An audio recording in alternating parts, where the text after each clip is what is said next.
there's been a lot of foolishness in the body and a lot of fixing that needs to be done, a lot of breaches within the nation of Israel. And when you read Amos 9:11, that's what the scripture is going into. First and foremost, between northern and southern kingdom, but within the nation, the marriage, the relationship between husband and wife, the relationship with the children. So right. I brought on one of the neurosurgeons of the nation of Israel to help us. And this week, it'll be for the men primarily, and Lord's will, life lasts. Next week, we'll deal with the sisters. But sisters, praise. Y'all stay online because y'all going to get some get right tonight too. All right? Bishop, so what I want to do is we're going to go into some questions that brothers have first, and then it'll just be the floor is yours after that for I'm just let you have it. Let's go. All right. So first one, and then I'll let you have it, officer. All right. Okay. Question 1. What advice do you have for newly married couples? They may be a few months married, a year into the marriage, so within that time frame. I think the biggest thing you could take away from, for those that listen to the class, it's going to segue into the answer. I think the biggest advice I can give you all is let the Bible be the playing field which you play on. And what I mean by that is let our conversations be the oracles of God. If there's disputes, because there's going to be problems in marriages. Nobody's marriage is perfect, from myself down. It's just we all have issues. When the scripture says let two become one flesh, we read it, but it's a process. It's a time. Her mind has to adapt and learn to how to do things the way you would like it, and you as the man have to learn to be considerate and compassionate and loving also. So it's two sides, but if the Bible's the playing field and both of you believe in the word of God, then the solutions are going to be very simple. You're going to get to it. I want to read something to you real quick. Go to the book of James. I read this quite often, over the years. Give me the book of James, James chapter 3, and I want verse 10. James chapter 3 and verse 10. Out of the same mouth proceedeth blessing and cursing. My brethren, these things ought not so to be. So I read that because in marriages, one issue people have is verbal abuse. They don't know how to talk to each other. Men could be very abrupt sometimes and be disrespectful in speech, and vice versa. You cannot have blessings and curses come out the same mouth. You cannot speak disrespectfully to your spouse and then expect to achieve the result that you want. All that's going to do is continue the vicious cycle of hatred or whatever it might be going on. But let's read on. Verse 11. Doth a fountain send forth at the same place sweet water and bitter? No, read on. Can the fig tree, my brethren, bear olive berries? Either a vine, figs, so can no fountain both yield salt water and fresh. Cannot out of your mouth speak out of turn or out of pocket to your spouse, and then behind it say, I love you. That's not how it works. No. You cause damage. The tongue, remember it says, jump up to verse 5. Verse 5. Even so the tongue is a little member, and boasteth great things. Behold, how great a matter a little fire kindleth. That little fire is your tongue. And the way you do it, you can breathe on it and cause it to inflame and cause a big issue. And then you come back and then you want to say, I love you. Well, you just verbally punched me in the face. And now you want to, it doesn't work. So let's jump back down. Verse 13. Verse 13. Who is a wise man and endued with knowledge among you? Let him show out of a good conversation his works with meekness of wisdom. Right. And that goes for the man or woman. If you're wise, you're going to know how to conversate and talk to each other. So I'd say when you have issues, open the Bible. Let the Bible be the playing field. Find the scriptures that helps explain what you're trying to convey to your spouse. And if they don't believe the Bible, then certainly not going to believe you. True. All praise to the Most High. All right. Okay. So learn how to use your tongue. Mind your tongue. Brothers and sisters alike. Right. Okay. Number 2, what advice do you have for leaders of schools when it comes to marriage counsel? Any do's and don'ts? Situations are so different depending on what you're talking about. There's so many different scenarios. I would think the best advice wouldn't necessarily be to the leader, and to be the people that's looking for counsel. It's good to listen to counsel, but once you hear it, you got to rationalize in yourself, is it good counsel for you? Because sometimes the perspective of how a leader might see something may not be the right vantage point of how it's going to go down. Now, I'm not talking about sin. I'm talking about advice. That's what I'm referring to. So when brothers and sisters now flip it to the flip side, when the leader's giving advice, he should realize it's just that. Our job is not to lord over the flock. Our job is not to force somebody to do what we think they should do, unless it's sin.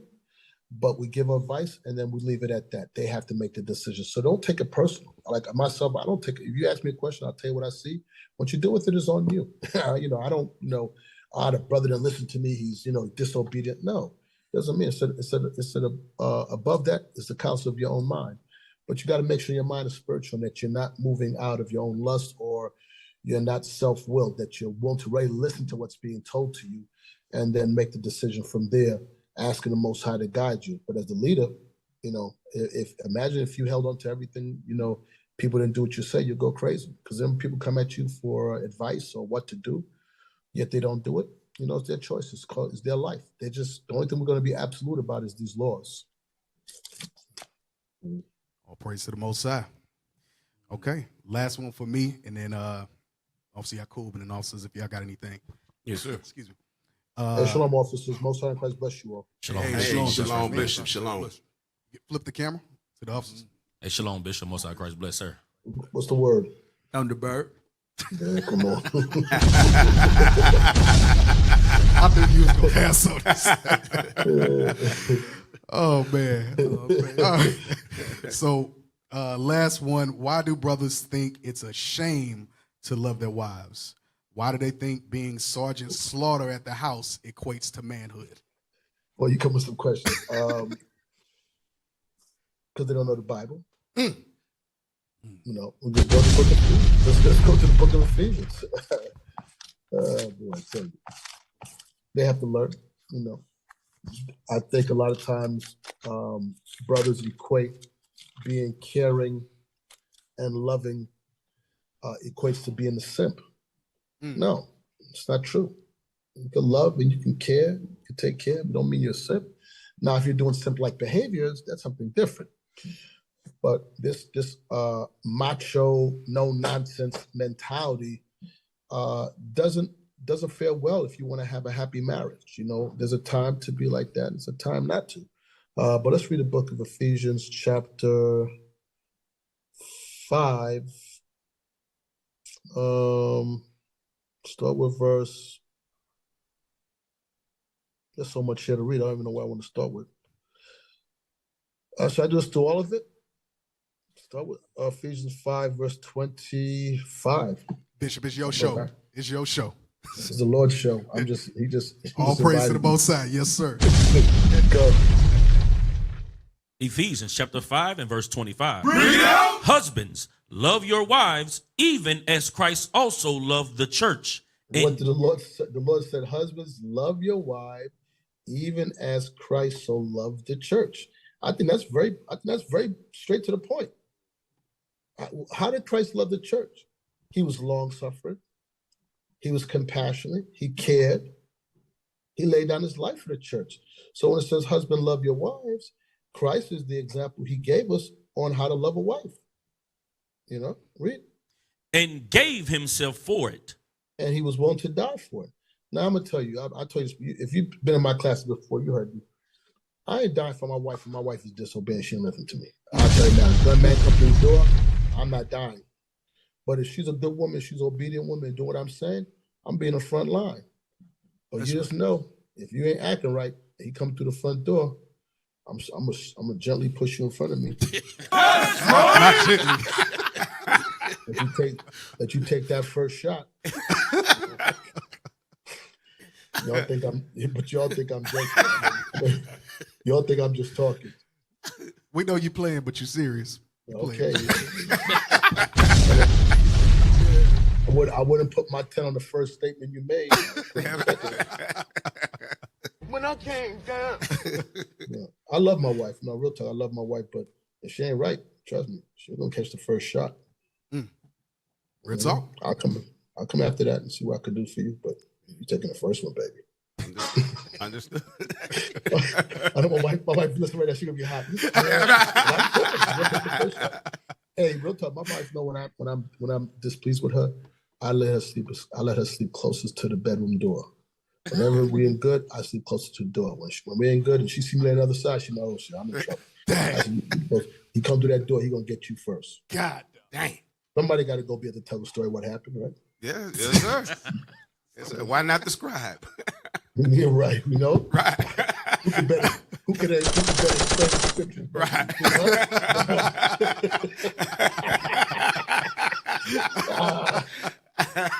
And what had happened was, let's go on. Let's read on. What was that? 25? Yes, sir. Yeah, read. That he might sanctify and cleanse it with the washing of water by the word. The marriage is cleansed, it's washed, it's made pure by the word of God. That's why I said when you have problems, you disputes, open the Bible. Jump on down to verse 28. Verse 28. So ought men to love their wives as their own bodies. He that loveth his wife loveth himself. Read on. For no man ever yet hated his own flesh, but nourisheth and cherisheth it, even as the Lord the church. Right. So he gave the example how Christ loved the church. He nourished and cherished it. So how is a man supposed to do it? Nourish and cherish the wife he has. Here's the thing. We lock in and we make the biggest gamble that we make in our lives in marriage. And then we don't pour the energies into preserving and making sure that it's good.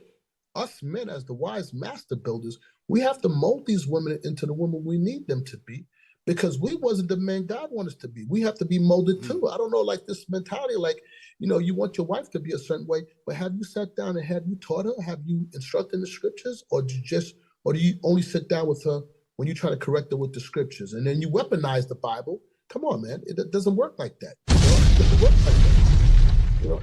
Anybody's going to back up off of it. The only time you pick the book up is to tell her how evil she is or what she's doing wrong.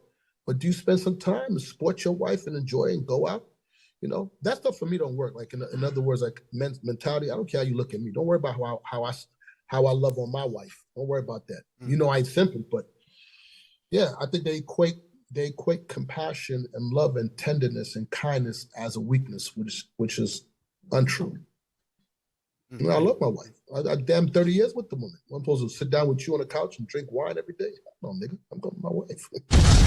That just seems like a miserable life. Who? Yeah, I mean, I love my brotherhood. I love the brotherhood, but we can only go but so far. Right. After we go through scripture, drink a little wine, and okay, then okay. Hey, that's Yeah. All right, it's a good night. Right. Right. All right, so I'm here. So what's the people saying? We go to the comments real quick. If you got a question, officer, let me go. I'm gonna go to the comments real quick. Yes, sir. Shalom, Bishop. So actually, I'm sorry. Yeah. Okay, Bishop, you asked me about the comments. First question: what do you do if your wife don't please you sexually? You have told this to her, but she's not getting better.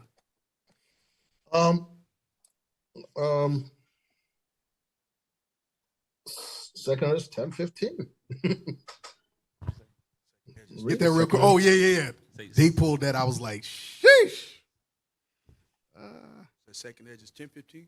Yep. Yep. Second Ezra chapter 10 and verse 15. Now therefore, keep thy sorrow to thyself, and bear with a good courage that which hath befallen thee. Your wife is a brick in the bed. I mean, you know. I mean, keep it to yourself. You can't leave her. You can't divorce her. You know, she can't kill you. And you know what? I'm saying this. I'm trying to be fair because I try to be equal. It could be that you're not satisfying her to get her to the point to do the things you wanted to do. Like, you tell her you laying it. I'm not trying to get, my mouth. I gotta be careful how I talk. I'm sorry.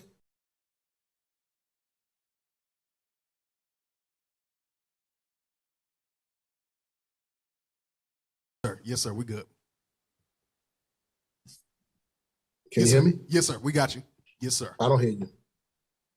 Okay. We working that out right now, Bishop. Yeah. So read it again.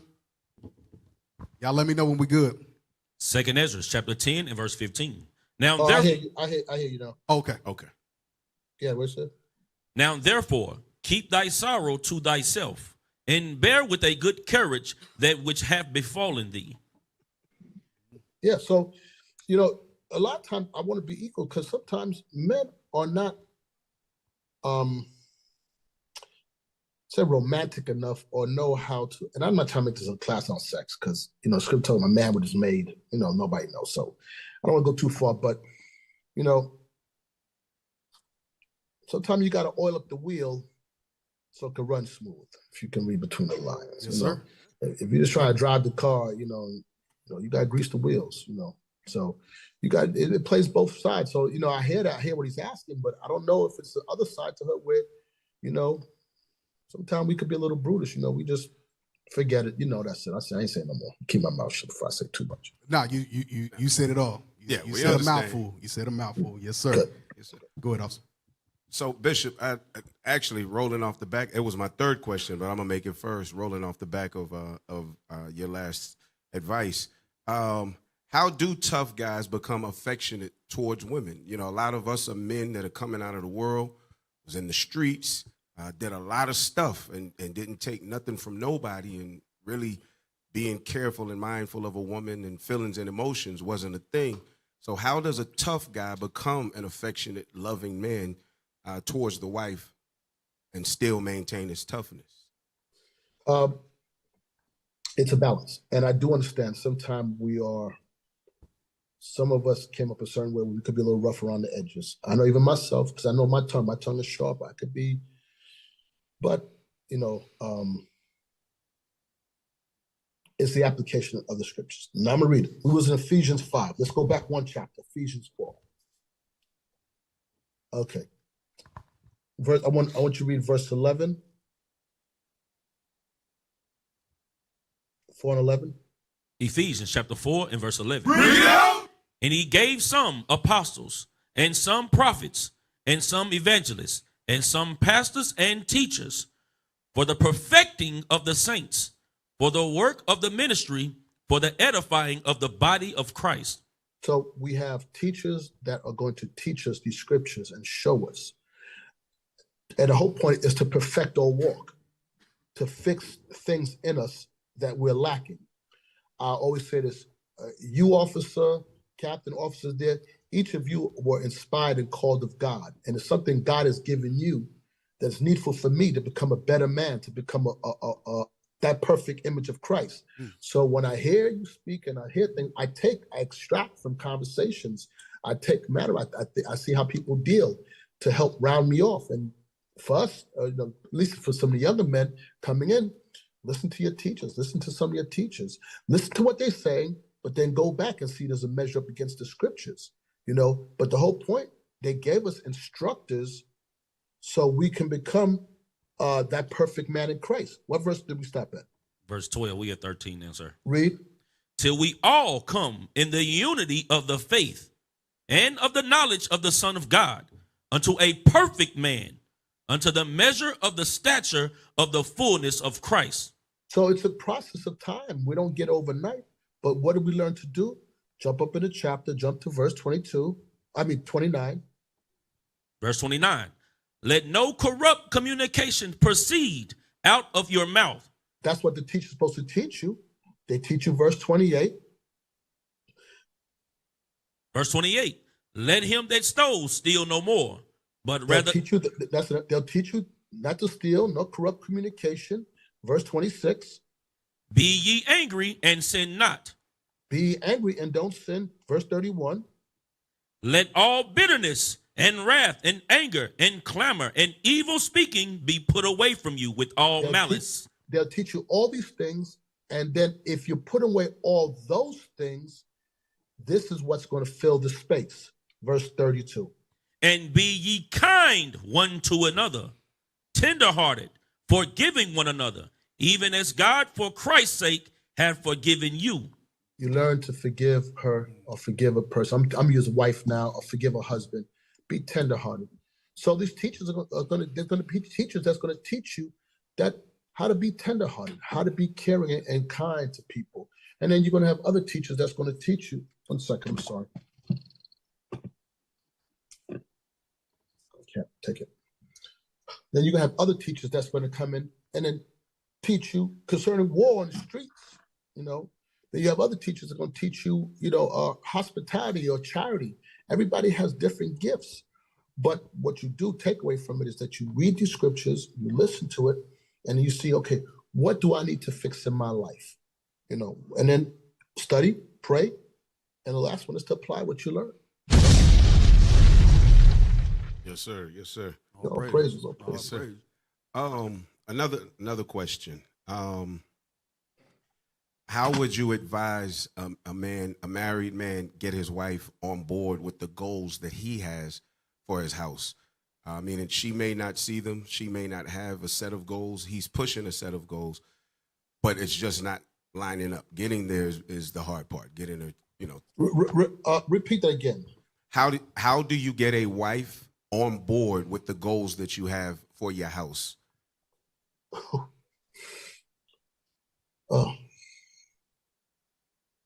Go to Sirach. Sirach 7.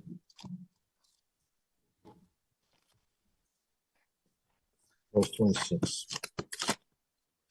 36. 26.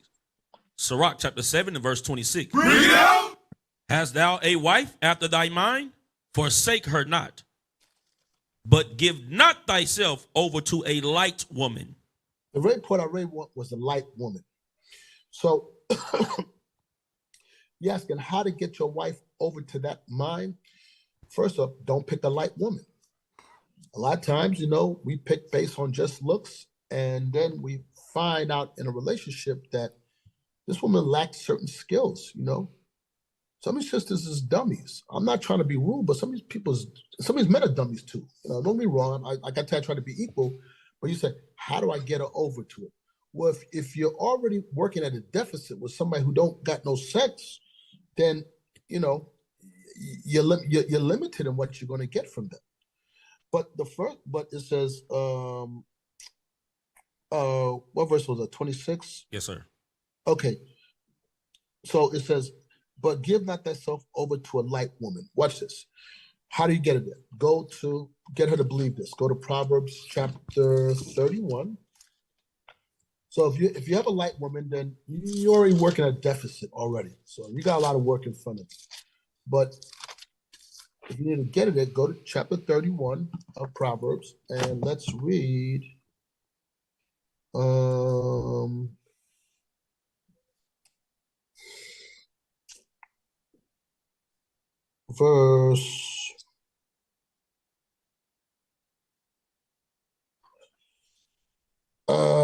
start with verse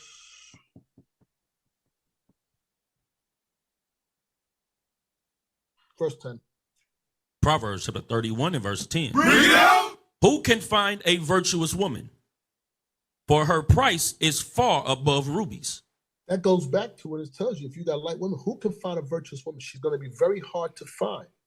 So we know this history. This is King Lemuel. his mother was giving instructions on not being weak to a woman. It says it's going to be very hard to find them. But watch this, read on. The heart of her husband doth safely trust in her, so that he shall have no need of spoil. Read on. She will do him good and not evil all the days of her life. Okay, the woman has to understand this right here, that her job is to do him good and not evil all the days of her life. But back to the point I was making, if you got a like-minded woman, she can't digest this. She can't understand the importance of what's written here. You know, a lot of times what happens with these sisters, and this is what comes back to us being wise master builders. Are we able, I know you're a teacher, I'm going to ask you a question. Have you ever experienced in teaching a level of frustration on trying to convey a message to the people? I'm talking about in the body, not even on the street, because people, that's not the story. In the body, and you feel like, did I explain it clear enough for them to take something from it? Have you ever experienced that before? Yes, sir. Yeah. So, and that's the same thing with marriage. You know, like, was I able to line up the precepts? Was I able to use the word of God to invoke her to move in the direction that I want? And that's why I said a lot of times we can't weaponize the Bible. But back to the point I want to make is that she has to understand that her husband should never need to look for spoils anywhere else. She would have to have certain tools in her life that she's learned. But if you got a woman that's light, that she's only looks and no substance, she's not going to understand this. You know why? Because if she's all looks, what's happened in her life, people has always praised her because of what she looks like, opposed to who she is internally, you know, as a woman. You know, I'm going to say some stuff that I know you understand. Maybe your younger ones will understand. But there was a time a woman's worth is what she can, her being a homemaker, right, what she can provide. I've said this numerous times in my classes. Like, I remember my grandmother as a young kid, and my mother, when I was a young kid, would do laundry, and they would stick their hand in every pants pocket to make sure there was no money. And then if there was holes, they would get a light bulb, stick it through, and sit there and sew the holes up. And my pop's socks, that was their regular regimen. You know, so you know what? Because there was a worth in being a homemaker. You took pride. This generation of women don't take pride in coming home to a house in order or keeping a house for their man in order. They don't have that mentality. They have lost it. So if a woman doesn't understand that, then boy, you got a lot of work. Now watch this. Because what she wants, this is the point I want to make, what she wants, the wife, is for you to come home and be happy with her and be pleased with her. This generation of girls don't give a damn about come home, you be happy. They don't have the mind. This place has fried their minds. If it wasn't for the prophet sent back on the earth, nah. Watch this. Jump on down to verse 26. Now, verse 27. Verse 27. Bring it out. She looketh well to the way of her house. It says she's looketh what? She looketh well to the ways of her house. She looketh well to the ways of her house. She takes pride in how her house is kept. You got me? Hold this. We're going to come right back here. Go to Sirach 26:16.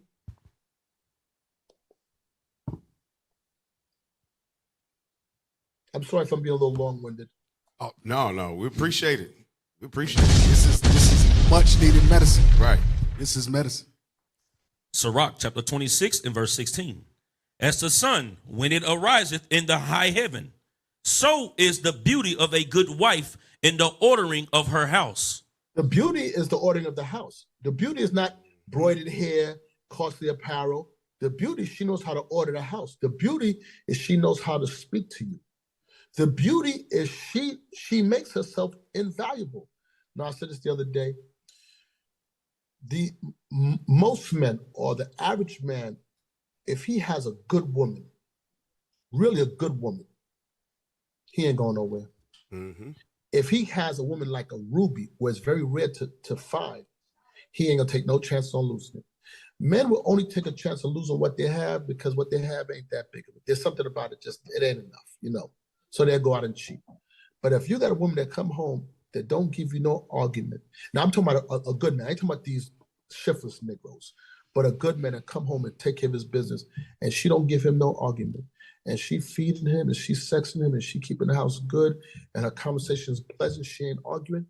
That man ain't crazy. Nah, he ain't going nowhere. Right. He's staying put. He not even going to gamble, even losing her. Right. No. Let's go back. Verse 27, 31, 27. Proverbs chapter 31 and verse 27. She looketh well to the ways of her household, and eateth not the bread of idleness. Right. She's not an idle woman. Now he's asking, how do you get her here? Well, she has to understand this. But if she doesn't have an understanding, if she's a light woman, if she can't digest this, it's like trying to teach a 1-year-old algebra, Right. So read on. Her children arise up and call her blessed. Her husband also, and he praiseth her. Read on. Many daughters have done virtuously, but thou excellest them all. Read. Favor is deceitful, and beauty is vain. But a woman that feareth the Lord shall be praised. Right. So the point is when it says favor is deceitful and beauty is vain, because people will always admire a beautiful woman and say, oh, look, she's beautiful. Wow, look at her. Sister, you look good. That praise don't mean nothing if it ain't the praise of her husband and her children. She has to understand that another person, another woman, another man praising her about how beautiful she is means nothing if she does not get the praise from her husband and her children. But guess what? She has to believe there is value in being this woman. The question is, how do you get her there? Well, damn it, first don't marry a dummy. You be far ahead in this game. But if you got a woman that don't got no sense, just because she got looks, that will wear off. That'll wear off. Heavy now, point. Bishop, you said something. Because I think about how sisters, you'll get your chance next week, but while we're talking about it, sisters, they put so much value in the praise in the school, how good the unleavened bread is. You got the nice head covering. Wow, this sister does so much work in the kids' room. Meanwhile, your house is burning down behind you. Where's the praise from your husband? That math don't math to me. Because really, it's all a facade image. And again, I like to be fair. I'm not saying men aren't full of stuff too, but we're talking about women in this regard. They will dress. I've seen. This is what I know personally. Nobody told me. I've seen women deck themselves out. Looks very nice. But I've been into their homes and I've been into their cars. And I'm telling you, their cars got roaches in it. And the cars and the roaches. I'm talking about their house is shot. I'm talking about deplorable. Now, I know everybody's house could be a little messy. The kids or whatever it might be. No, this is nasty. This is what I'm talking about. I'm talking about nasty. And all I can think about was, if you keep your house like that, God damn, what's between your knees? Damn. That's how I think. I'm telling you how my mind think. That's how I think. Yeah. I've been in some bathrooms and I'm like, this is like some trucker bathroom. But she fine now. She look good on the outside. A trucker bathroom. Yeah, look, I tell you, I've been in places I went in there and shit. When you keep quiet. This is gonna go dark. Oh man, yeah. But it was bad. I'm talking literally when I was taken back. I'm like, this is some nasty. Wow. God. Hey, Cap, I had one last question. Yeah, no, That's do cool? your thing. All right. Bishop, I got one last question. This is for brothers that are proven, headed towards the marriage. How does a brother that's proven know when he's ready to get married? Are there some telltale signs, or are there some good signs to tell when a brother is actually ready to go forth with the betrothal? I think I think that's a personal a question. Like for each man in himself, he'll get that no. But here's the thing: there's some prerequisites they have to meet. Meaning, I'm gonna say things that we all know. They should be working. They should be able to maintain themselves, at least maintain themselves. Not where I'm sharing room with brothers and saving money. Okay, cool, but can you get in a place and maintain it on your own? Because if you cannot do that, then no. And they have to be honest about it. A lot of times this business is skewed because they're burning, so they're not going to make proper choices. That's why you have counselors. But I think I got married so many years ago. I can't tell you. They would have to say when they think they're ready. But I would pretty much guess a lot of times it's made out of impulse, opposed to rational thinking, like dotting the I, especially when you're young. When you're a little older, you get married, you might be a little more, a little more grounded in life. But when you're young, man, you busting out of shoes and socks. You're making all the wrong decisions. You just love her and you're in love with her and she the one. And sometimes, you just go through life and figure it out. But if they can't maintain themselves, no. And your sisters, this is for you. If a young man wants to marry you, he wants to court you, you stand back and you watch him, listen to his conversation, because he's always going to tell you who he is. Even when he's trying not to, he's going to tell you. Ask smart questions like, okay, do you have a credit card? It's no gold digger. Okay, yeah. It's 2024. How old are you? You're 30. When did you get it? I got it last week. Bro, do you have a bank account? If you're 30 years old and you at check cashing, sister, you better start rethinking this dude may not have the stuff together. Man. Yeah, check cash. Go check cash. Yeah. Payday loans. Right. Because that stuff ain't free. You got to ask yourself, sister, do you trust this is going to be the right man for you? Brothers, the question is, you ask the sisters, do you know how to cook? Do you have a cookbook? What's your relationship with sisters? Who's your friend? See, because some sisters, they can't be friendly people, so you ask those questions, but to say exactly when, that's for them to tell us. Right. Yes, or if they have a father in the truth for their father to tell them. Yes, sir. Yes, sir. Good. All Praise praise to the Most High. Officers, what y'all got? I got some. Hey, shalom, Bishop. I was this question here is coming from like a newly married type of situation. So the question was what do you do when your spouse say you don't spend or you don't understand her? You don't understand me.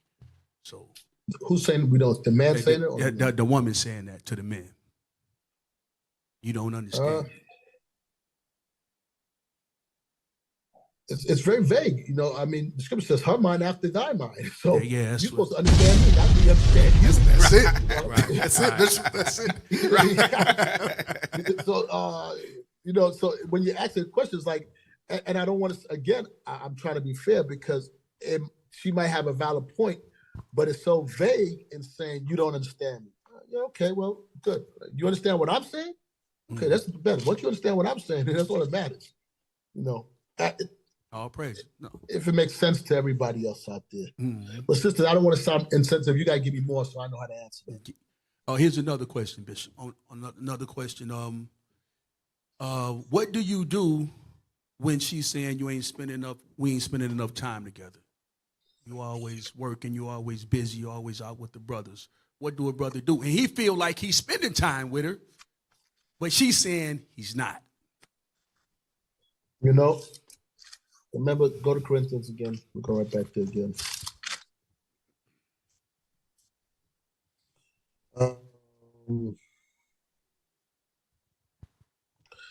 Corinthians 7, verse 33.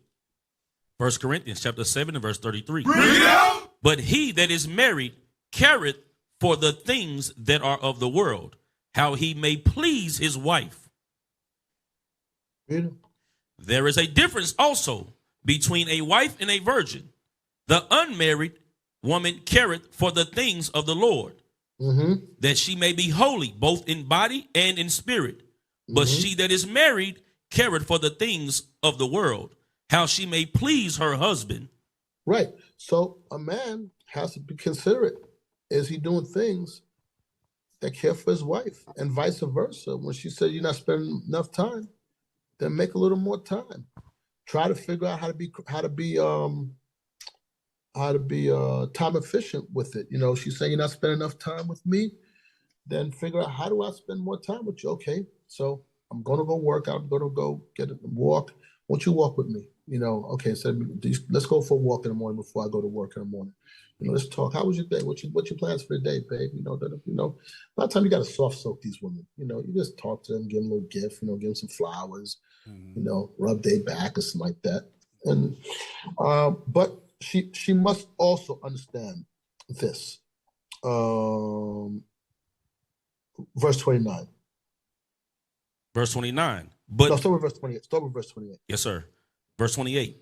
And if thou marry, thou hast not sinned. And if a virgin marry, she have not sinned. Nevertheless, such shall have trouble in the flesh, but I spare you.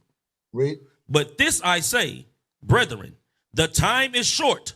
It remaineth that both they that have wives be as though they had none. Sometimes the sisters have to understand it, that sometimes our responsibilities to this truth and absolutely also in paying these bills is going to supersede me being up under you. I have other things that have to be done, and also, I know they're saying with the brotherhood, but I would say this in a sister's defense. The brotherhood is good, and brothers got to get together and build. But I'm telling you, in events, and I'm more talking about within IUIC. I'm assuming these people are in IUIC or in camps. At least I'm doing IUI. Let me deal with what I know. Is that a lot of times we'll get together, like this, just like a cruise. We'll get together. Brothers get together on a cruise. We're out there. Okay, brothers go to camp. They sit down, go to scriptures. But bro, take some time for the wife. Sit around. A lot of times we sit around, we just talking. We'll go through scriptures, but we drinking and talking BS sometimes. Go spend time. Don't take her to dinner. That's the woman you decide to spend your life with. So you got to make time. Sometimes brothers, they'll just shut off and it's just bro time. And, we there 7 days with the bro. And, come on, man. That's not how, no, there's a balance to it. So in regards to the women, I do understand it to some degree, because I had told brothers before. Only time you can see your wife is when you're going to climb up on top of her. After that, she did tugging 4 kids with a stroller in her hand, up and downstairs. I seen her pass over. How many people see sisters toting a bunch of kids, and the husband nowhere to be found? He over there, jumping in the crowd. Okay, that's cool, but come on, man. You make babies. Right. Brothers don't want to hold a lot of times brothers don't want to hold their children because it look like they're weak. Man, that's my child. Worry about me holding my child. Facts. Mind your business. Mind your business. Sheesh. Yeah. All right. I spoke my piece. All praises, bitch. I got one more. I don't know if this is a scenario that the brother might be going through, but the question was, what do you do when your mother-in-law wants to move in? Oh shit. Move out. Exactly. Mm-hmm. My mother-in-law, she would have to be so thorough in this truth. She had to be Deborah come back on earth or something. Nah, come spoil my stuff, John. Nah. Right. Mm-hmm. And mind you, I say this to say, if there's situations in which they need health care and need to be taken care of, that's different. I'm not talking about that. Mm-hmm. I understand there might be circumstances that means, but if it's just, you should situate your life, you done lived your life and didn't make the right decision. Don't come jam up my stuff now. Right. I'm not doing that. I'm sorry. I'm good. All praise. That's it for me, Bishop. I appreciate it. Appreciate it. No, Bishop. I appreciate you. Hey, Bishop, I got a few, if you don't mind, sir. No, go ahead. Yes, sir. So I was thinking up on this one as y'all was talking about that one. How do you deal with a wife that doesn't take your counsel, but take leadership's counsel, and the same counsel that leadership gave is the same counsel that you gave? Damn. That's that light woman. Sheesh. Here's the thing. That's happened so many times. I've seen it over the years. So ask your question again so I know how to answer it. How do you deal with a wife that doesn't take your... I would give her hell. I would give her help. Her day be miserable. I would drag her, not physically drag her, but I would drag her in the script. I'm telling you, daggone. Oh, now that I could, no. But see, here's the thing. Because of the way I am, my wife knows. There's certain things you just know not to do, you know. Everybody has parameters in their lives, men and women, and there's certain things you know you cross the line. There's no way my wife can ever not listen to me and then another man tell her something and she listen. It won't fare well. Right. Her life would be. I'll make her life miserable. The hell is this? You trying to play me? No, I'll make it. I'm desperate. I'll make your life miserable. So you're right. All right. So that need to be the last time she do that. That need to be the first and the last time she do that. Right on. Listen said, "I'm your Lord. Obey me." That's what the scripture says. You're out of order. You're out of order. Mm-hmm. Now, if what I'm saying is wrong and the counsel is different and the counsel is right, then it is what it is. But to tell me I'm telling you something and you telling me that you listen to so and so, somebody said, I don't care who it is. And that's for any man. No bishop, nobody. You're the Lord of your house. I'm the first bishop. I ain't talking about that. At the school, something else. In my house, something else. Hey, Bishop, that's just like those pastors in the Christian church when them Christian ladies be like, my pastor said. Yep. I don't care what. That's why they be getting knocked down. Yeah. Right. Yeah. Mm-hmm. Yeah. Right. Wow. All right. Imagine that. Hey, please. Imagine that is. I'll be so gone. I'll be so gone. You lose everything, baby. I'm gone. Mm. Yes, sir. So, but I remain unmarried.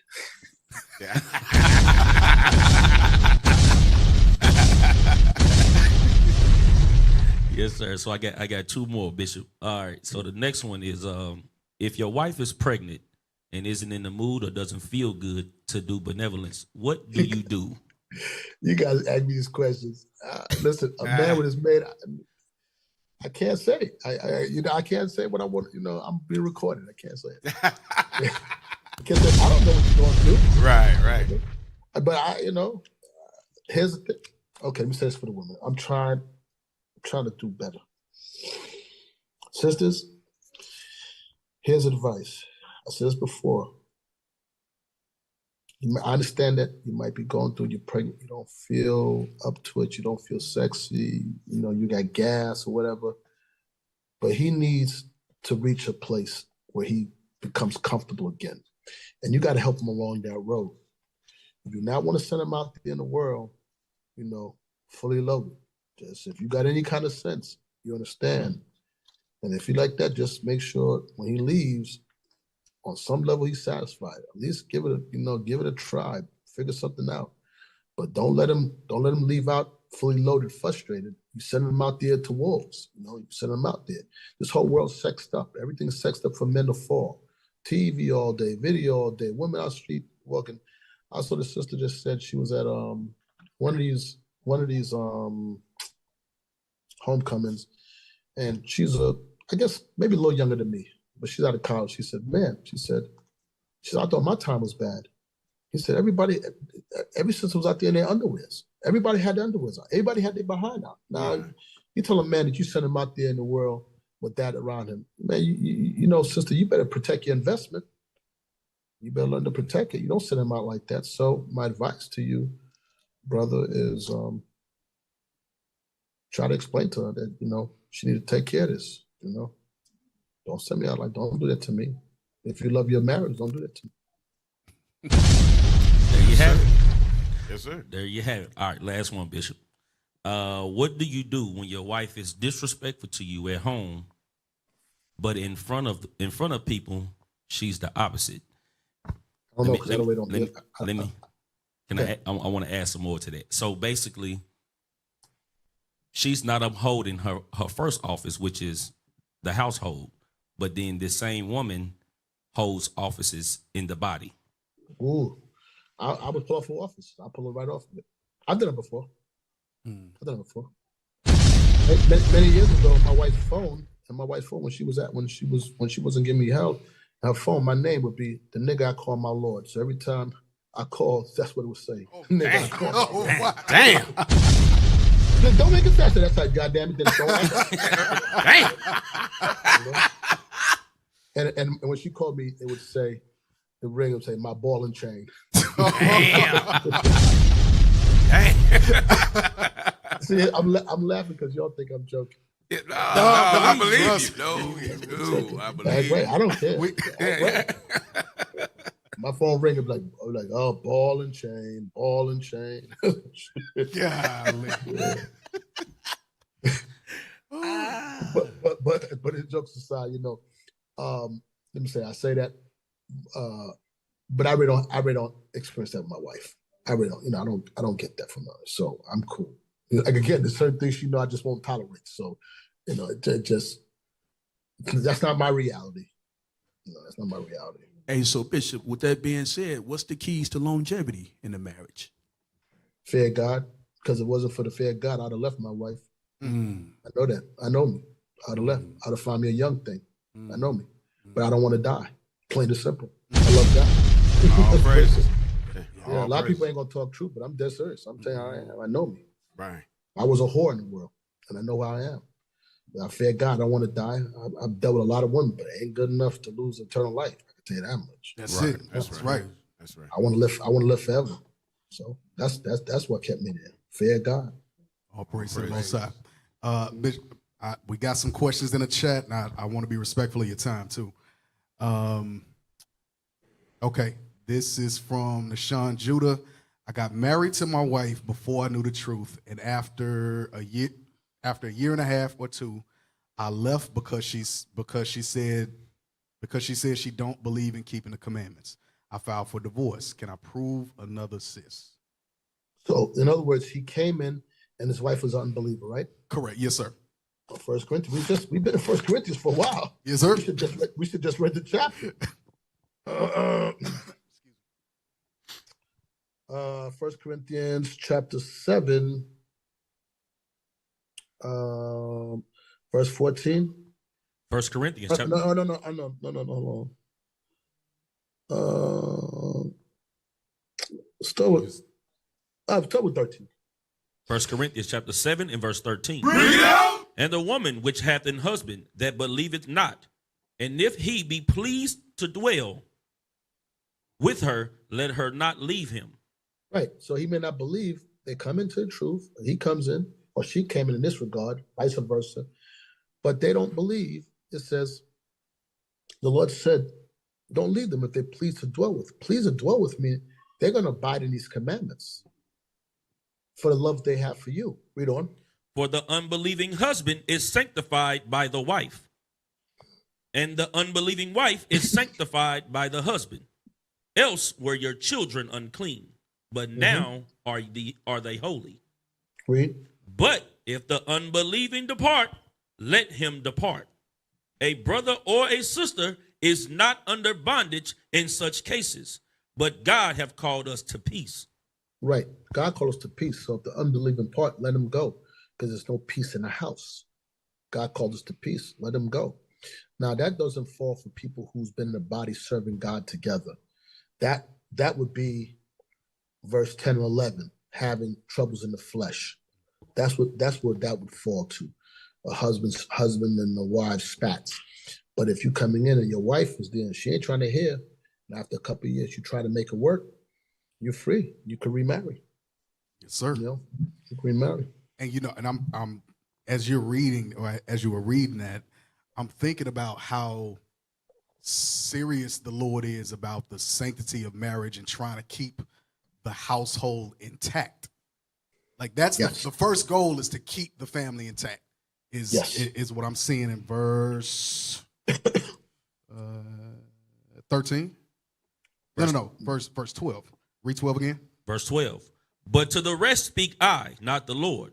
If any brother hath a wife that believeth not, and she be pleased to dwell with him. But the glue is the laws of God. Even she may not necessarily, she Lord's will, she come along, she figure it out. But the laws of God, the Lord wants the sanctity of marriage and the unity of the family. That's what I see in that. No, you hit it right in here. Watch this.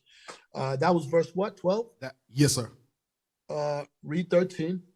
Verse 13. And the woman which hath an husband that believeth not, And if he be pleased to dwell with her, let her not leave him. For the unbelieving. No, stop that. Do not leave him. Verse 10. Verse 10. And unto the married I command, yet not I, but the Lord. Let not the wife depart from her husband. Look, verse 11. And if she depart, let her remain unmarried, or be reconciled to her husband. And let not the husband put away his wife. So verse 10 is, let not the wife depart from her husband. Verse 11 is, let not the husband put away the wife. Verse 12 says, let him not put her away. Verse 13 says, let her not leave him. Verse 27. Art thou bound unto a wife? Seek not to be loosed. Art thou loosed from a wife? Seek not a wife. It's always been the same thing. Over and over, the sanctity or the concept of marriage is the building back of the nation. We need a man and woman to come together, stay together, have a healthy marriage spiritually, that they get along, they're friends, they love each other, so they can produce children that grow up and see that, and they learn to be loving, learn to what a father's supposed to be, a provider, the man of the house, how he loves his wife, a wife to be an obedient and subjection to her husband, so the daughters learn how to be a wife, and then that family grows up, they have children, they meet another family that's doing the same thing, those children get married and have children, and thus we build back the nation. But if we are not applying this and we're trying to find a way out of marriages, a lot of we are first generations coming to this truth in our families. So we all messed up, we all messed up in the head. Right. But we're trying to rewrite these wrongs. Many of us came out of broken homes, so that's where we assimilated to. We end up in broken relationships because we was used to mom raising us, or just dad raising us, or watching family get divorced. We used to see fighting in the household. So then we perpetuate that same behavior and the cycles continues. Our job is to, as teachers, is to break that cycle and make the next generation better. And the first step is the preservation of the family. That's where it all begins. He said, it's good that man should not be alone. Let me give him a helpmeet for him, that they might grow old together. And that's where we at, So we're not playing. A lot of times they think that we are callous and, these men, man, we married. I'm married 30 years. Ain't nobody going nowhere. But, at the same time, we are, we're alpha males. We're alpha males. We're not no beta males. The woman's going to run us. I hope not. At least not me. I can speak for myself. I don't know about the rest of y'all. I'm with you. I'm with you. Me, I'm good. I'm with you. Yeah. The last one ran me was my mama. Them days, I can't even imagine that. But at the same time, I'm gonna love my wife and I'm gonna die for her. I'm gonna take care of her. She's good to me. I'm gonna be good to her. That's I'm right. always take care. I'm always gonna provide for her as long as I have life in me. And I'm not gonna do her wrong.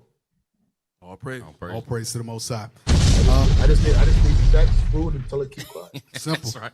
Simple. We got another one.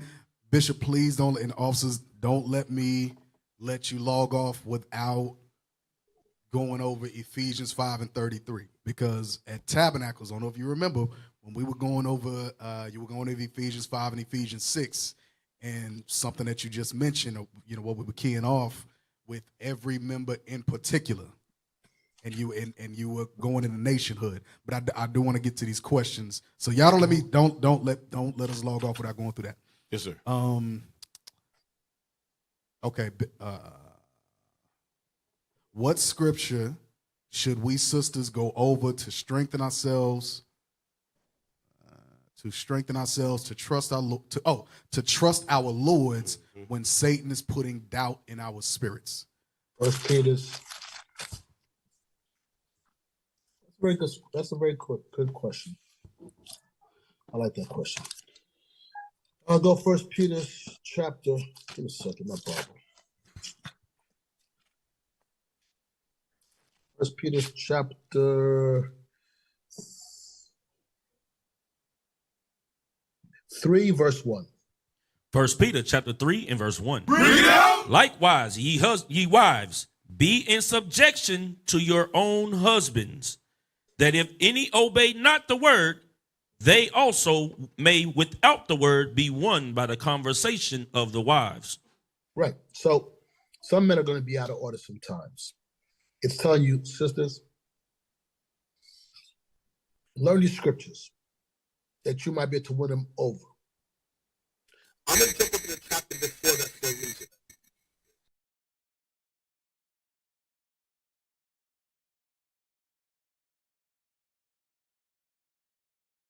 Okay, Bishop said jump back in the chapter.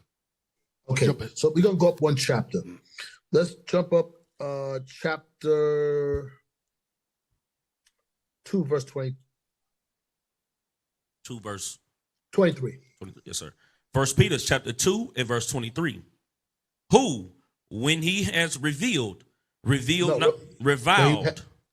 who, when he has, sorry, Bishop. Let me read again. First Peter chapter 2 and verse 23. Who, when he was reviled not again. When he suffered, he threatened not, but committed himself to him that judgeth righteously. I read that before because this is a thought. This was a letter. So when it says a woman be in subjection to your own husband, sometimes you may get reviled. Don't respond like that. It says you give it to him that judges righteously. You go to God. A lot of times, sisters, you have to understand is that his trial is also your test. His trial is your test to see how you handle it, or you're going to stay in the spirit. Remember, if you're suffering wrongfully, the scripture said it's thankworthy with God when you suffer wrongfully. So a lot of times, again, like I said, I like to be even because the men, we are the mouthpiece, but we ain't all right either. Sometimes we get this position and we do the wrong things and we to be overbearing lions and don't know how to deal with a woman, right, and we be out of order. Right. But it doesn't give you the license for you to be out of order. What you do is be smart, learn. Don't be that light woman, that dumb woman, and try to win him over. You know why? Because you're joined to him and you cannot leave him. You cannot, when I say leave him, move on to another man. You with him until he dies. So it's in your best interest to be studied to know how to win him over. Jump up to verse 20. 2:20. For what glory is it, if when ye be buffeted for your faults, ye shall take it patiently? But if when ye do well and suffer for it, ye take it patiently, this is acceptable with God. God said that's acceptable with him. When you being wrong, you know, this man is out of order, but I'm still gonna do it. I'm still gonna do right by him. He'll have to be a full-blown demon not to realize that when you don't resist and try to argue back and fight back. You say, yes, all right, my Lord. Yes, my Lord. Just move on. If he got any conscience, he's gonna feel it. Sisters, Right. put your listening ears on. Right. That was fire. I'll put it to both sides. All right. Next one. Shalom, Bishop Kani. What can single sisters do? What can single sisters be doing to prepare for a Lord?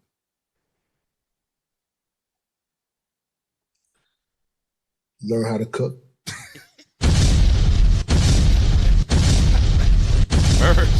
First and foremost. Hey, so you know, I got stories. So many years ago, when we was early IUIC, there's a married couple, brother and sister, young couple. And my wife asked her sister, can you boil some corn? And she said, I don't know how to boil corn.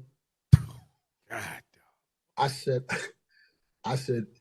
you learned about the C word that ends with a K before corn? You learned about the wrong four-letter word. Damn. Mercy. You learned that before corn? I thought you would have had corn before you had that in life. She said she knew how to boil corn. They ended up getting divorced. Oh, God. Sheesh. When I say divorce, meaning she went out there hoeing. Yeah, he caught her in the house. He came home from work and she was in his apartment. He was working with another man. But the point I'm trying to say, that's not it. The point is learn how to cook. Wow. Yeah. Oh, wow. So she was getting her corn popped. She learned about rod. How the hell you know rod before corn? Everybody had cornflakes. I mean, some kind of corn. You learn about rod first. God, dog. Backwards. Learn how to corn. Listen, sisters, here. Learn how to corn. Exercise being right and knowing not when to speak. Sisters, I'm gonna put you up on game real quick. If you know how to talk to your man and how to deal with him and understand his triggers and don't trigger him, your man will do almost anything for you within reason. It'd be very hard if you got a halfway decent man, you're doing right by him. He can't tell you no because he love you. Y'all possess a power. Y'all possess a power that if you use it righteously, y'all, sky's the limit. You get whatever you want from your man. You just got to be a righteous woman. But if you're going to argue back and complain and then debate and always got to explain and I don't understand and all that stuff, you're not going to get what you want out of him like that unless he's a simp. I'm assuming, ladies, you don't want simps for men. Imagine, I'm trying to say, ladies, I want you to listen real quick. Those of you ladies that okay, here's a point. There's women out there right now that know they got simps for husbands and they don't respect them. They may not say it to his face, but they know they don't respect him. When you can make a man do what you want to do on your every whim, whenever you want to, you can't respect him. You know he's weak. Now, you might enjoy it because you get it what you want, but you can't respect him. You can't look at him like he's your lead. As best you might give him, he might be your equal. You know? And as a man, I just don't know how you can sleep with yourself knowing your wife toss you to and fro. No, I'm not gonna be brought in subject to no vagina. I'm sorry. No, I'm sorry. Bishop, you said it before. Stop putting it on a pedestal. Yeah, put that thing down on the ground. I just can't. I couldn't sleep with myself. Goddamn woman trying to run me. Bring it out. It's laughable. It's laughable. Go to your room, nigga. I can't do it. Okay, I think some good stuff, man. Some good stuff right here. Yeah, and I'm getting lost in the chat. Okay, I'll find my way through the chat, but Bishop, can you go back Ephesians 5:33, because this ties in with what we just dealt with Corinthians, with the scriptures that you went through in 1 Corinthians 7, and how we talked about the marriage being the foundation, but the way you pulled that every member in particular, Lord have mercy. Right. Okay. Where we reading from? Ephesians 5 what? Ephesians 5 and verse 33. Yeah, let's go. Ephesians chapter 5 and verse 33. Nevertheless, let every one of you in particular so love his wife even as himself. All right, so nevertheless. So nevertheless starts with, there's a thought before that. Something is happening before that. Nobody starts talking from nevertheless. Nevertheless what? Verse 32. This is a great mystery, but I speak concerning Christ and the church. The great mystery was what he's talking about before. Husbands and wives, wives submitting to their husbands, husbands loving their wives, that he might present it as a glorious church without having spot or wrinkle. So then when he gets to verse 33, nevertheless, let every one of you in particular so love his wife. In particular, meaning we make a body of a nation, but we're all individuals. Learn, you particularly, you, when he's talking to you specifically, Cap, you talking to me specifically, learn how to love your wife. Because if you do that and you learn how to love your wife, even as Christ loved him, and then it says, see the wife reverence the husband. Well, if you are dealing right with your wife and you're loving her, and when I say love, I'm not talking about sex alone. I'm talking about loving her like you provide for her, you care for her. You consider what she's saying. I tell you, if I don't listen to my wife, but I hear her. When she's saying things that make sense, whenever I'm gonna pay attention. Like, okay, I get it. I'm not just because she may say something that's right, and just because I'm the man, I'm not gonna just dismiss it. I'm gonna choose what's right. But guess what? In that, if you're doing that, you promote her, the next part, and see that she reverence her husband. Then you get that reverence. Well, guess what? You're getting the reverence, the respect that you deserve. She's getting the love and consideration that God commanded you to do. And you two come together. And then what you going to get? Chapter 6, verse 1. Chapter 6, verse 1. Children, obey your parents in the Lord, for this is right. Now he comes back and tells children, you should obey your parents. But what does the parents have to do? They got to set the foundation. They got to be a husband that loves his wife like Christ loved the church. They got to be a wife that obeys her husband. The man has to be the head of the household. All these things got to be in place. And then this child can grow and see that, and they learn to obey the Lord. But if the husband doesn't love the wife, right, and he doesn't deal right with her, he's bitter towards her, like it says in Colossians 3:19, be not bitter towards her. He's bitter towards her. If the wife is not obedient to her husband and honors him in all that he does, he is the Lord over her. Read verse 22 of chapter 5. Wives, submit yourselves unto your own husbands as unto the Lord. If the children don't see the mother submitting to their husband as they would submit to the Lord, if the children don't see verse 25, husbands, love your wives, even as Christ also loved the church and gave himself for it. If the children don't see these things growing up, chapter 6, verse 4. And ye fathers, provoke not your children to wrath, but bring them up in the nurture and admonition of the Lord. Well, how are you going to bring them up in the nurture and the admonishment of the Lord if your wife ain't in order? How are you going to bring them in the nurture and admonishment of the Lord if you ain't in order? You're going to provoke your children you're going to provoke your children to death, because that little girl's going to grow up and be just like her mother and call her husband a BAN. That boy's going to grow up and be putting his hands on his wife because he's seen daddy do it, and he translates, that's how daddy loves mommy. And then you got that same baby kids, another generation going.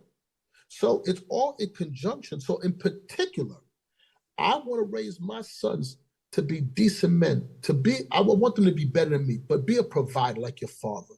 You see I work, I take care of you. I love on you. So one day, when my sons grow up, if you got a daughter, Cap, and you raise your daughter right, you can say, well, I seen how he raised his. That's good. I raised mine like this. Okay, let's make this union between these families and build back this nation. But if I'm in my house and I'm dealing with my wife wrong and my kids are wrong and my kids see it, my kids may not be the one for your daughter, or vice versa. It all plays. It's one big spider web. And then guess what? Once we do that and we're doing it right, then we bring this to the greater body of Israel. Then we come together. Happen? The generation of the laws kept. I know in my house or in your house, it's absolute. The laws of God is going to be kept. I know you have good name. I know that you're about the laws of God. That's what it comes down to. So I know when my son's in there, she's going to stand. His wife is going to stand for the Lord, irregardless. My son, I'm raising him like that. And then we build back Christ's kingdom, But we're that first generation. So we have to make the change. We have to break that curse. So in particular, it is your responsibility to be the best version of the Israelite man that you're supposed to be. Your wife, the woman, and your children to follow suit. Sheesh. All praise to the Most High. All praise to the Most High. Bishop, thank you. I know yeah, we appreciate you. Actually, Bishop. we got one more. This is like I said, I got lost in the chat. We do have one more. Let me go back. I got to say this before we get off. Yeah, go ahead. Yep. You ain't getting this nowhere else. You ain't getting nowhere else. You're not getting this nowhere else. But here at IUIC, you understand? So you tell me Creflo ain't doing this? No, sir. No, sir. You know what? They got I don't remember the pastor's name, but he married Shaq's ex-wife. Oh yeah. I can't think of that. Come to find out, name. I saw an interview that he did on Cam Newton's podcast. I'm like, yo, this is third marriage. Right. So you divorce the first one for whatever reason. You get married again. That don't work out for whatever reason. Then you marry another man's wife. And then you got the nerve to be on talking about love and you giving relationship advice. Well, your track record shows you ain't got it figured out. So that was Steve Harvey, the same thing. Right. Another Steve Harvey. Hey, real talk. Listen to me. Everybody got some common sense. How you gonna listen to a man tell you about marriage advice and he got 3 failed marriages? Listen, how you gonna listen to me? How you gonna listen to me about fitness if I gotta go?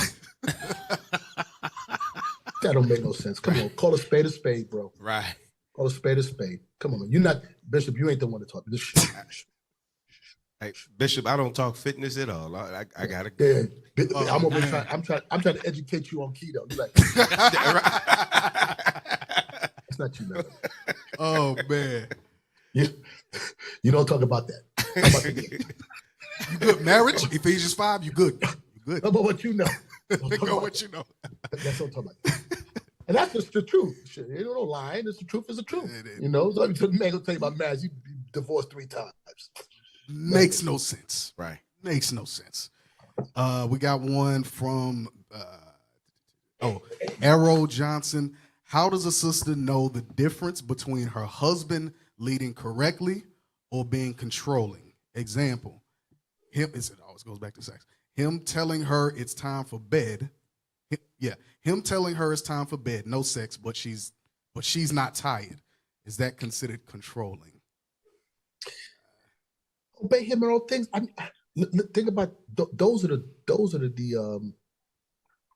the questions. The person who wrote asked them her age, her and her husband's age, their ages, and how long have they been married. She should answer. Mm-hmm.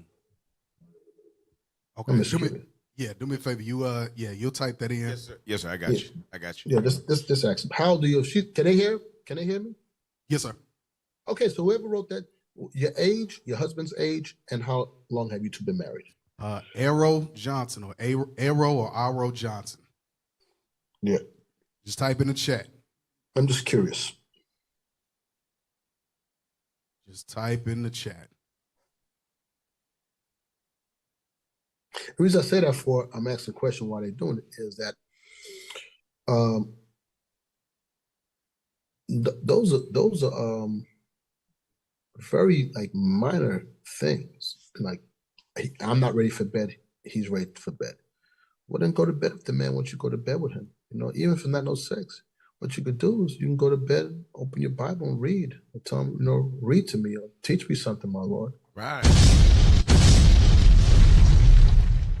Generally black people, they open the Bible, they're gonna fall asleep anyway.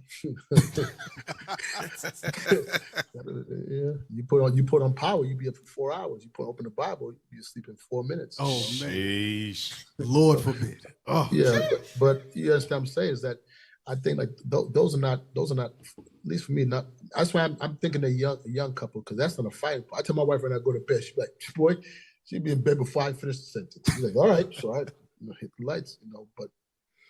I don't think that's control. I don't know why he sent you to bed for. Maybe you think you work so hard for the day. He said, "Baby, you got to relax, man. I want you to get some rest because you work so hard. I'm so proud of you. But baby, I ain't finished. Nah, baby, you done. I want you. I don't know why. And maybe you don't. But you say that, Bishop. And I think certain things like that. Just think about that switch in your thinking, and that's not to this particular situation, but just in general. Your Lord say, "Yo, go to bed." However he said, go to bed, we finna go to bed, whatever.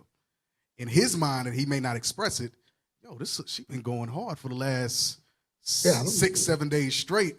Just relax. He may not say that out loud, but you take it as, why he being controlling? Why he telling me what to do? Right. You know what that is? That's the creation of the black women here in America. That's it. And I don't mean that as no disrespect. I just mean it as true. Their brains have been fried here in America. Like, he being controlled. God damn it, just go to bed. Shut up. Let's go to bed. You make an argument about going to bed. You act like I'm telling you go out there and go home and bring me some money. What you want to go? You want to go in the corner and sell your behind and go to bed? Right. Just go to bed. God damn it, we're gonna argue about that. We making life harder than what it got to be. You don't listen to me. What if there's no bed here for you to go to? Right. Bring it out. And again, there might be some particulars in this that I don't know that might lend color to it for me to say, oh no, I get it. But based on face value, I don't see what the big deal is. So she did respond. She said, 42, I am honestly not married. However, I have a friend that introduced me to the truth, and we were having this conversation. So I'm just seeking clarity. A lot of things he say come off as controlling. And then she said, or ego-driven. She ain't even married. Oh, Yeah. so she talking about another man's, another house. So she's 40. She's 40. What? 42. She's 42. Watch this. Go to Proverbs. Where it says metal not with another man's thing. Yes, sir. Proverbs 26.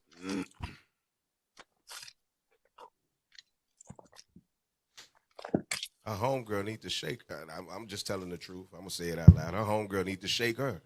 That means she's standing there telling her home, oh, he being controlling, girl.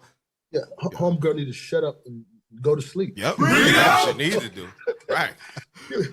Listen to me. I'm a sister. Okay, let me first read it, then I'm a clown. Let's go. Proverbs 26:17. Proverbs chapter 26 and verse 17. He that passeth by and meddleth with strife belongeth not to him. Is like one that taketh a dog by the ears. Mm-hmm.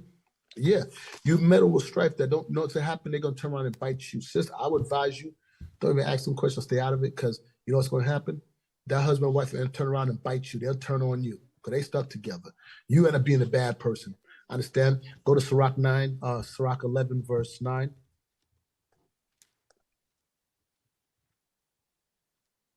Sirach chapter 11 and verse 9. Strive not in a matter that concerneth thee not. Yeah, don't strive in that. You gotta finish it. And sit not in judgment with sinners. Yeah, the point is, this striving matter don't concern you. I'm assuming your friend, she's in comparable age with you. If they're in their 40s and he might be overbearing, you're right, he might be. He really might be. But that's her problem. That's who she chose. She decided to pull down them drawers and lift up that dress and open their knees to him. That's their problems. I wouldn't take too much. Now all of a sudden she found out, if she's in your age group and she found out that the man she just married is overbearing, then man, listen, she don't know how to pick him.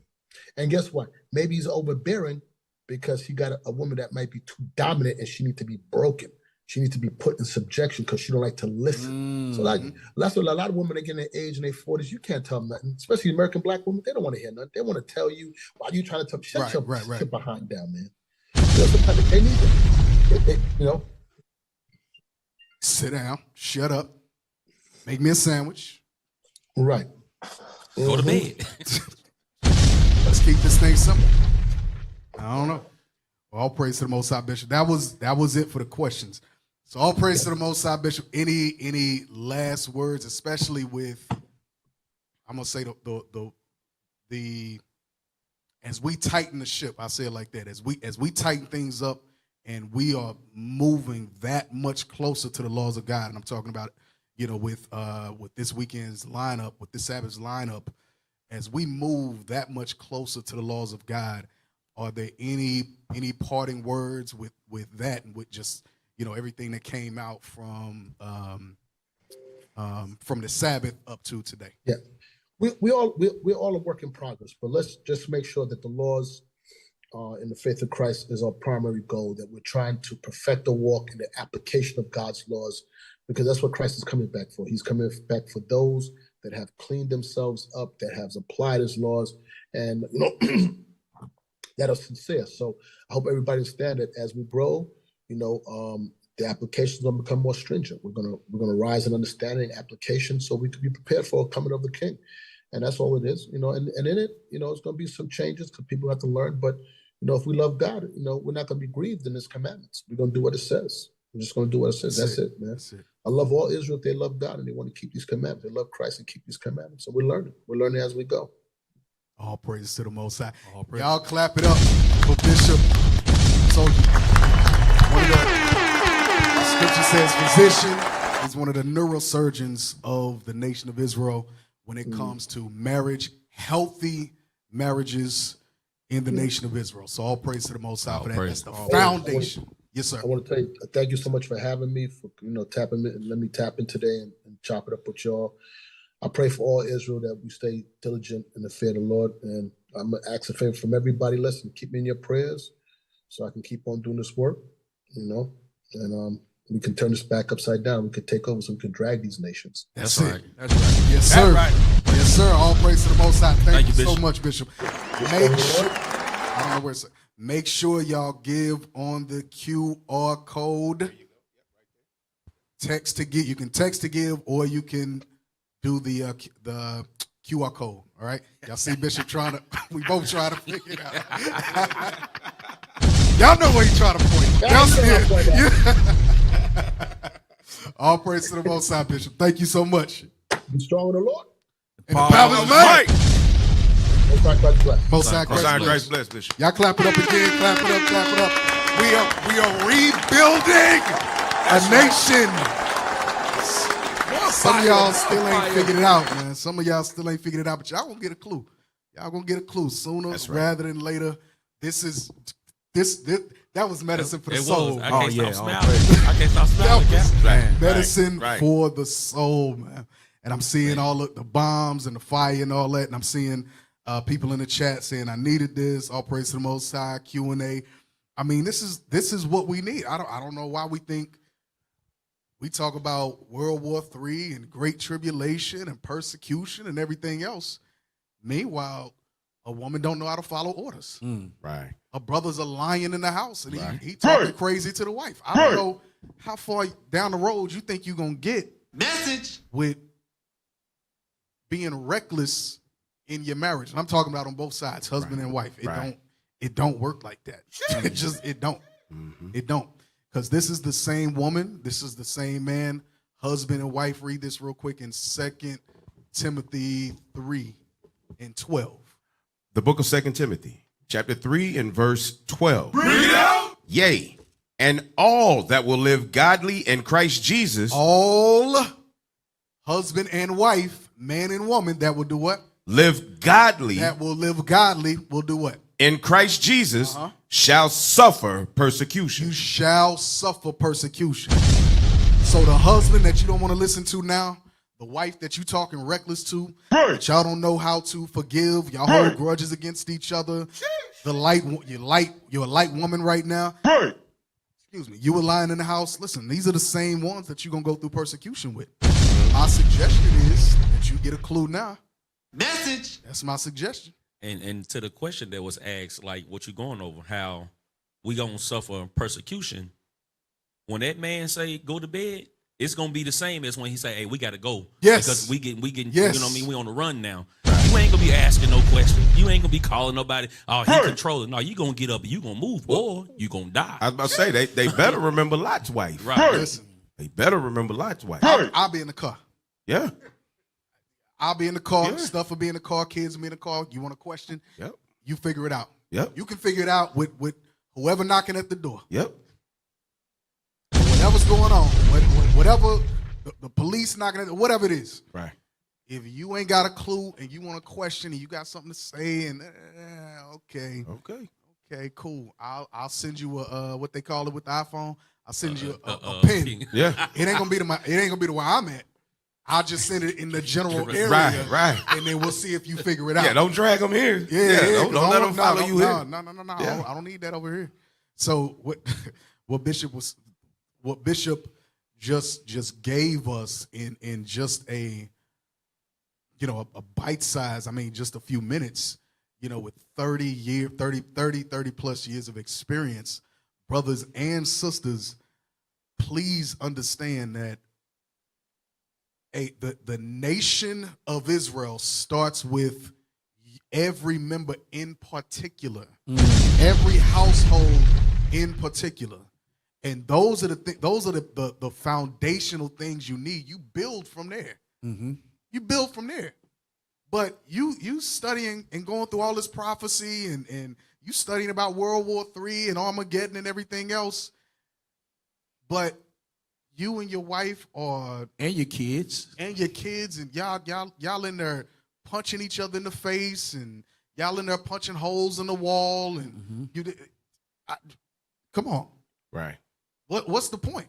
Because I'm telling you right now, all the deep prophecy and you know who the beasts are and the 24 elders and all this other stuff. Okay, you know who they are, cool, but you still not getting the kingdom, right? You still not, because Ephesians 5 says that he may present that he may present it as a what did he say? Get Ephesians 5 real quick. We touched it real quick. We touched it. Ephesians 5. Ephesians 5 and I just want 27. Ephesians chapter 5, verse 27. 26 to 27. Verse 26. That he might sanctify and cleanse it with the washing. Hold on. That he might sanctify and cleanse the marriage. Go ahead. With the washing of water by the word. With the word of God. Come on. That he might present it to himself a glorious church. This is the goal. This is the goal. So when you are in there backbiting and biting and devouring each other, you got to consider, are you being presented as a glorious church? Go ahead. It said that he might present it himself to himself, a glorious church. Come on. Not having spot or wrinkle or any such thing. No sin. Come on.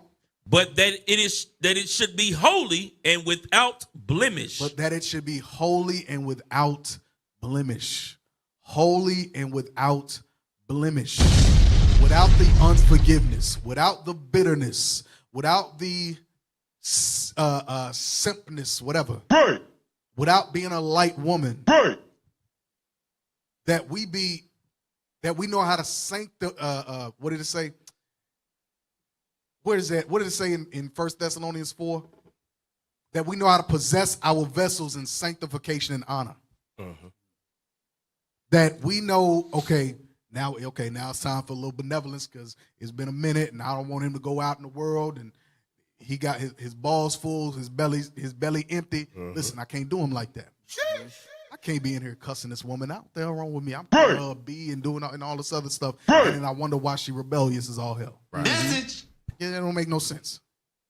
Yeah, y'all got any last words? Man, I was just gonna say, Cap, to your point, that if she don't treat him right, and then she don't send him to work with no lunch, and she don't send him to work with no due benevolence, it's somebody at that job that's gonna try to take your place. The work wife. The work wife. The Clean clean up. be mindful. Say the cleanup woman. Hey, I had a takeaway because stuff like that. When the bishop and them come on, you should be examining yourself because he's giving knowledge. So examine yourself against it.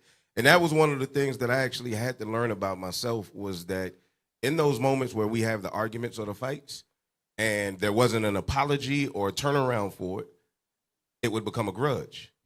I had to be honest and say, bro, you holding a grudge because now you acting like this with her. So now there's a railing for railing, so forth and so on. And when you learn to get past that, James 4:1, talks about where do the wars and fightings amongst us come from? Do they not come even of the of your own lust? Yeah, right. Of what's it? I had to actually look at myself and say, now, do I still raise my voice? And like Bishop said, it's time. I'm just going to, you say some, man. But in order for me to learn to love my wife, and I'm learning, is I had to put away the grudge. I had to put away envy and just say, okay, bite your tongue, bro. Sisters, you still need to hold some accountability. Be accountable for your actions when you know you're going off and saying some disrespectful stuff. I apologize, my Lord. I know I know it's hard to roll off the tongue. It don't roll off the tongue like band do, but you got to learn to let I apologize roll off the tongue as smooth as nigga. Got to. Takeaways? Yeah, go ahead. No, both sides got to show empathy. Both sides got to show understanding. Right. Yeah. That's all. Officer, you got any takeaways? Yes, sir. Just we got to be kindly affectionate one toward another. So, at the end of the day, that's the person that you in your most vulnerable place. You go to sleep at night next to this woman, next to this man. So, why would you want to be an enemy with your wife or an enemy with your husband? They'll kill you. Right. I'm just being honest. Yeah. I mean, I ain't saying don't go and do no foolishness like that, but it happen every day. But that's the fear you should have, though. Like that. That's the thing that should make you say, okay, all right, I am asleep over here. I am asleep. I don't know what's gonna go down. So you do. Empathy will learn to make you say, you know what? Let me not hold this grudge. Let me figure out if it's a way to fix it. Or let me figure out how, because there's always a way to fix it. Right. Let me figure out how to fix it. Even. Hey, Cap, the chat is they asking for a part 2. They said we need a part 2, leadership. Part two. I will. I'll talk to Bishop. I have no doubt he'll. I think I can comfortably speak for him. If, if the schedule allows, give more medicine because we need it. We need it. We need it, Right. especially in these last days as we see the day approaching, and we know what was attacked first and foremost was what? Was the marriage. The marriage. Right. So we can't be ignorant of Satan's devices and That's right. and think that, we get a few scriptures under our belt and we think, okay, we good. We can sit back. We good. No. Satan may depart for a season. No, not may. He will depart for a season, but trust and believe. He coming back. He coming back. And, as much building up as we can do and as many opportunities as we can get to help you brothers and sisters, we will. Those of you that's sincere, you'll fix yourself. You'll fix it and get it right. For those of y'all that are full of crap, eventually, and there's no two ways about it because after 10 plus years, I've seen it once or twice, you'll do something bugged out, you'll leave, and that's it. And we're going to move on with life. I don't know. Right. I hate to be so, I guess I don't. Onward to the kingdom. That's just as frank as I can put it. That's as plain as I can put it. Right. You're either gonna fix yourself and get right, or you're going to malfunction. You can only malfunction for so long. I mean, you can only fake the funk for so long. You can only play the role for so long before you do something real bugged out, and then you're gonna be another Sabbath story. That's Right. really it. That's really it. So I pray it's not you, but in order for that to be the case, you got to examine yourself whether you be in the faith. What is a nation?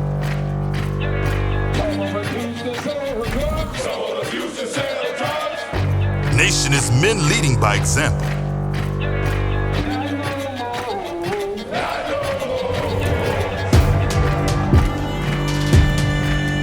Nation is family.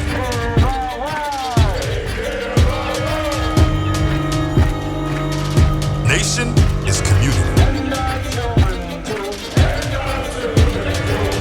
Nation is children with role models. Nation is unity.